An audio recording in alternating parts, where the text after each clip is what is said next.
काही व्हिडिओ करायला गेले आणि असं काय कांड होणार नाही, असं होणार. मी ईशाज मेकओव्हर.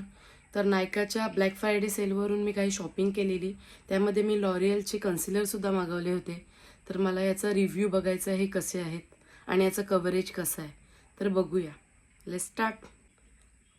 317 आणि एक शेड नंबर आहे 308. एक मी मीडियम आणि एक फेअर मागवला होता. तर या कन्सिलरनेच मेकअप कसा करायचा ते आपण बघूया.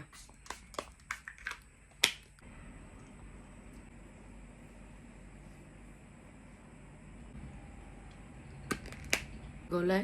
त्यामध्ये कलर करेक्शन करण्यासाठी मी 317 मिनिमलच ठेवणार आहे. काय व्हिडिओ करायला गेला असं काय काढू लागणार असं होणार आहे. कव्हरेज इतकं छान आहे की प्रॉब्लेमॅटिक स्किन किंवा जे चेहऱ्यावर डार्क स्पॉट असतात ते कव्हर होतात. डॅम ब्युटी ब्लेंडर आहे.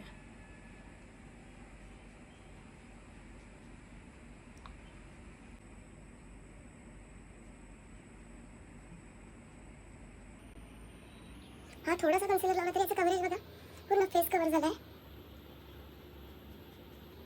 तर फेसला हायलाइट करण्यासाठी 308 हा फेअर शेड मध्ये मी लावते. मी थोडेसेच डॉट घेऊन लावते कारण आपल्याला मिनिमल मेकअप करायचा आहे.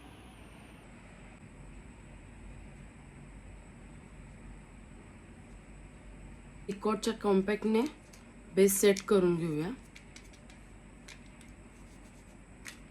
कॉम्पॅक्ट घेतलं, थोडंसं ॲनालाइज करून घेतलं मी.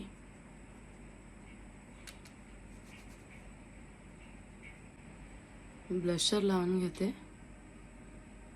हे ब्राऊन कलर आहे. नंबर आहे ह्या शेडचा 12. हा आहे 16 नंबर. मार्सचाच आहे. पिंक शेडमध्ये आहे. मिनिमल आणि कमी प्रोडक्टमध्ये हा बेस क्रिएट केला आहे.